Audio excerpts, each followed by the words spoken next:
Sérgio Marrone. Tá bom, querido, obrigado por ter vindo. Tudo bem? Obrigado você. Fique à vontade. Bom,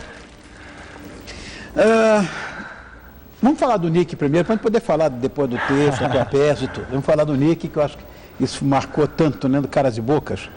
Foi o seu primeiro vilão. Na verdade, sim, eu já havia feito um mau caráter antes na televisão em Paraíso Tropical, uma novela do Gilberto Braga. Sim. Tinha sido já uma experiência maravilhosa, mas o Nick foi o primeiro vilão que eu fiz com um teor um pouco cômico, eu diria. Então foi um personagem muito interessante porque ele era muito rico, ele não tinha um tom, ele tinha vários tons. Às vezes ele era um gentleman com a namorada, às vezes ele era da pior qualidade com ela, de bater, jogar ela no chão, e às vezes ele era um bebezão com a mãe, às vezes ele era quase um psicopata. Então ele era um personagem muito maluco, muito quase que esquizofrênico, sabe? Mas totalmente possível, porque tem muita gente que é assim, né, Rony, na vida. Claro, claro. Tem gente que é um doce que você não imagina o quanto pode ser uma má pessoa, enfim. Geralmente eu, inclusive, suspeito muito de gente muito fofa, né, porque tem muito gente que é muito fofa assim, mas tem uma psicopatia por trás, né? Você vê a Flora, que a Patrícia Pilar fez na Favorita. Não, é um universo muito interessante assim para pesquisar, né? Sabe que isso inclusive, isso é tratado de forma até didática. É estranho, mas eu estudei arte dramática. E a base do meu curso foi construção de personagem, Stanislavski, eu fui aluno de Eugênio Kozlet e tudo. Então, maravilha. Ele falava muito isso, que o importante é a construção múltipla de personagens dentro de uma mesma história. Que foi o que o Nick fez, o que você fez. Exatamente. Né? Eu acho muito legal isso. Porque ninguém é só bom ou ruim, sim, entendeu? Sim. Todos nós temos as duas coisas dentro da gente. Eu acho que cabe ao ser humano, a virtude do ser humano é saber dosar o que há de ruim dentro da gente e iluminar as coisas boas, as partes claras da alma da gente, do nosso Seguramente. espírito. Eu conheço uma pessoa que é feita de açúcar e mel. Eu vi um dia essa pessoa brava. Eu estou correndo de medo até hoje. Mas lógico. Impressionante. Eu durmo com ela e divido a casa com ela. Que coisa absurda. Que maravilha, tá vendo? Vai estar 25 anos, tenho medo. Olha aí, parabéns. O que é mais difícil? Fazer o vilão ou fazer o mocinho, Sérgio? Olha, Rony, eu acho muito mais interessante sempre fazer o vilão. Sempre. Porque mocinho é aquela coisa, a gente começa a novela bem com a mocinha, depois passa a novela inteira chorando atrás da mocinha e só no final é que você se dá bem. Já o vilão não, o vilão ele se dá bem a novela inteira e só se dá mal no final da novela. E muita coisa acontece, é sempre mais divertido você fazer o vilão. Então eu gosto mais de fazer vilão. Além de, é isso que você falou também, você estudar a mente desse tipo de personagem, o que leva esse tipo de personagem a fazer as coisas que faz, enfim, a vaidade. Tudo isso é muito interessante, né? Você mergulhar a fundo na psique, né, desse tipo de personagem, né? Eu não sei até que ponto isso pode ser verdade, mas dizem que a antítese da nossa personalidade, normalmente, é uma coisa tão absurdamente adormecida dentro de nós, que a gente se sente vingado quando faz o processo inverso. Por exemplo, se você é muito agressivo, você faz um bonzinho. Se você é bonzinho, você faz uma coisa... É o contrário. Né? Eu vou dizer, não é que eu seja bonzinho, isso é uma bobagem, mas eu sempre sonhei em fazer um gangster. Queria muito. É uma delícia. Eu também, eu acho que eu sou muito tranquilo na minha vida, assim, muito sossegado, muito... Então eu gosto de poder exercitar essas coisas assim na ficção. Eu acho que, principalmente a teledramaturgia, esse é um país em que as pessoas não têm acesso à dramaturgia como deveria. Então, pelo menos a teledramaturgia, ela ajuda e consegue preencher esse vazio na vida de muita gente. E de alguma maneira passar informação, exatamente. Né? E a preocupação com o social. Eu estou falando isso para elogiar bastante o CECEL, que eu acho que nós temos um comprometimento, todos nós trabalhamos em comunicação, temos um comprometimento com a cultura nacional, mas fundamentalmente com o social. Sem dúvida. CECEL foi um exemplo em relação a isso que eu estou dizendo agora. Quer dizer, você fazia um viciado em drogas. Ah, o CCL do clone. Com toda certeza, você teve que fazer um laboratório monumental, porque aquilo ali é complicado. Meu Deus do céu. Eu não falei, eu falei do CCL, mas esqueci de falar do clone. Está falado, então, o clone. Pronto. Foi um trabalho bem bacana, assim, né? A Glória tem essa coisa de levantar essas questões sociais em todas as novelas dela. E o trabalho é sempre muito bom, você vê o retorno que tem, porque realmente a gente mora num país, primeiro, a gente faz a melhor novela do mundo, né, Rony? Seguramente. Que, assim, isso é incontestável. Isso não existe. Então, até assim, porque em outros países isso é subproduto, é soap opera. Exatamente. Passa às 5 da manhã, em televisão a cabo, que ninguém vê. Exatamente. Então, assim, é muito bacana você poder discutir isso, porque a telenovela chega em lugares do Brasil que a gente nem imagina, e assim, eu lembro que, assim, só para contar uma história rapidinha, a primeira novela que eu fiz na TV Globo foi Estrela Guia. Eu fazia um paranormal nessa novela. E depois dessa novela eu fui fazer um filme no Maranhão, fui filmar no Maranhão numa ilha... Era Santiago o nome do cara? Era Santiago, exatamente.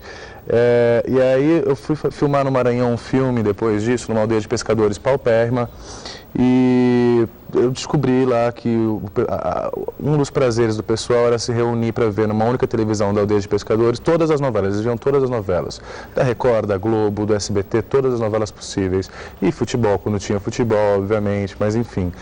E quando eu fui conhecer o pessoal, que eu fui fazer um laboratório nessa aldeia de pescadores, eu conheci um senhor de mais ou menos uns 78 anos que ele estava com algum problema no esôfago, estava com um problema muito sério de saúde, já tinha ido ao hospital local, já tinham dado um prazo para ele de vida. E quando ele encostou na minha mão, ele ficou emocionado, porque ele achou que eu fosse curá-lo. Quer dizer, para você ver o quanto não só chega até as pessoas, mas a vida se confunde com a arte. O que é verdade, o que é mentira, né? Para ele aquilo tudo, Santiago era verdade. E se é uma coisa de somatização, ele pode ficar curado. Claro, pode. Se for uma coisa o poder da mente, né? De repente ele consegue com isso... Enfim, mas é muito curioso você ver o quanto a gente tem esse poder de tocar, de emocionar as pessoas. E essa opinião que você tem eventualmente sobre aquele personagem, Cecil, a sua visão sobre droga, porque isso eu nunca vi absolutamente nada pior na nossa sociedade do que isso. Eu também acho. Eu acho que é um problema que é muito complicado de se discutir. Eu acho que vai de A a Z na sociedade. Eu acho que é um problema que você... a maior parte da violência que eu acho que a gente tem no Brasil e no mundo hoje em dia se dá por conta do tráfico de drogas. Seguramente. É um assunto realmente muito complicado. Eu acho interessante a gente tentar aprender com países de fora que tentam lidar com essa questão de uma maneira mais didática mesmo porque isso é uma questão de saúde também, né, Rony? Você não pode culpar os usuários por isso ou por aquilo, porque também é uma questão de saúde, né? Esse didatismo não é tão simples assim, né? Não, sem dúvida. Outro dia eu estava vindo para a televisão e eu vim conversando com o motorista, ele estava me perguntando se existia no mundo algum país onde não havia tráfico de droga. Existe? Eu falei, mas existe? Claro que existe. Que país é esse? Um país pequenininho. Como é o nome dele? Singapura. Se você descer no avião com um remédio e que não estiver constando naquela lista daquele, você é morto. Você morre, é condenado à morte. Se você tiver com 0,00 Ilhas Maurício também, que eu tive lá antes de fazer a novela Caras e Bocas na África, eu tive em Ilhas Maurício. Nas Ilhas Maurício... pena de morte. Pena de morte. Com droga, é pena de morte. Você é usuário, meu Deus, ele é um pobre usuário, ele não é traficante, né? Morre do mesmo jeito. Ninguém vai consumir, ninguém vai traficar, não vai ter nada. Sei lá, é radical o que estou dizendo? Eu acho que... Não deve ser assim, não. Mas existem países que não têm isso, pelo pavor, né, que as pessoas têm de morrer. Eu acho que é um assunto muito complexo, porque você também tem a bebida que é liberada, que também é uma droga tão perigosa quanto, você vê tantos acidentes acontecendo. Cigarro é droga. Cigarro também é droga e é legalizado, então assim, é um assunto muito complexo que acho que daria um programa inteiro para a gente discutir, né? Mas foi uma experiência muito legal ter feito Cecel. Eu pude frequentar o Narcóticos Anônimos. Foi uma experiência assim maravilhosa, sabe? Foi ver de perto o problema e a dimensão do problema, porque a gente às vezes acha, vamos experimentar isso, aquilo, tal, mas não, é uma viagem meio sem volta, né? Então é melhor ficar longe, o quanto puder, ficar mais longe possível, sem dúvida nenhuma. Você fez um militante político também no cinema.